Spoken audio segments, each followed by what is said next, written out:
Sorotan selanjutnya saudara ini terkait dengan dari 9 tersangka perusakan serta pembakaran mobil milik Polsek Depok, 5 diantaranya telah ditangkap bersama dengan tersangka kasus penganiayaan. Polisi pun meminta 4 tersangka yang buron untuk segera menyerahkan diri. 6 tersangka yang dirilis oleh Polda Metro Jaya merupakan tersangka kasus penganiayaan yang akan ditangkap, serta 5 tersangka lainnya yang dijerat dengan perbuatan melawan polisi dan perusakan. Sementara itu 4 lainnya dinyatakan buron. Dari 6 tersangka ini saudara, 3 diantaranya ditangkap di kawasan Cipayung, Depok, Jawa Barat. Di 6 tersangka dan ada beberapa DPO, tentu nanti kalau ada perkembangan lebih lanjut akan disampaikan. Tapi Polda Metro Jaya berkomitmen untuk negara tidak kalah dengan premanisme.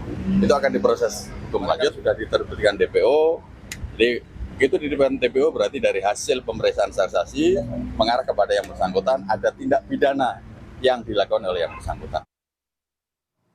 Polda Metro Jaya telah menetapkan 9 orang sebagai tersangka melawan petugas polisi yang bertugas di kawasan Harjamukti, Depok, Jawa Barat, saudara. Dalam peristiwa itu 3 mobil polisi turut dibakar. Dari 9 tersangka pembakaran mobil polisi, 5 tersangka diantaranya kini sudah ditangkap.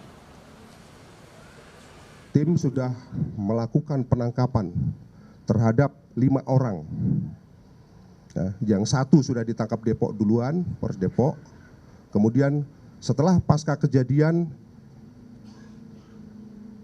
tim dari Subdijatan Ras gabungan dengan Polres Metro Depok berhasil menangkap sebanyak 5 orang.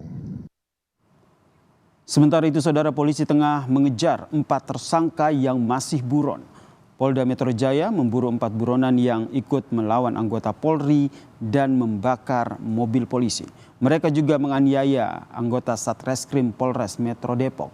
Foto-foto 4 tersangka yang buron itu ditunjukkan polisi saat menggelar rilis kasus di Gedung Direktorat Reserse Kriminal Umum Polda Metro Jaya.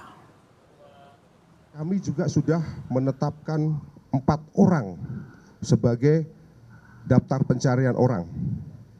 Ini sudah ada perannya masing-masing, baik itu yang melakukan merusak mobil maupun melakukan penganiayaan, yaitu menarik saudara korban Bribtu Zen keluar dari mobil. Jadi kaca dipecah, jadi keluarnya bukan dari pintu tapi dari jendela, itu anggota yang ditarik. Terhadap orang yang sudah kami tetapkan sebagai daftar pencarian orang, kami berikan waktu 1 kali 24 jam untuk menyerahkan diri. Sebelumnya saudara, mobil anggota Satreskrim Polres Metro Depok dibakar kelompok Ormas di Depok. Mobil ini dibakar setelah ketua Ormas yang berinisial TS yang ditangkap oleh Satreskrim Polres Metro Depok karena terlibat kasus pengancaman dan intimidasi terhadap salah satu perusahaan. Anggota Polres Metro Depok dihadang dan 3 mobil polisi dibakar pada Jumat 18 April sekitar pukul 02:30 waktu Indonesia Barat. Selain perusakan mobil saudara, anggota Polres Depok juga mengalami luka.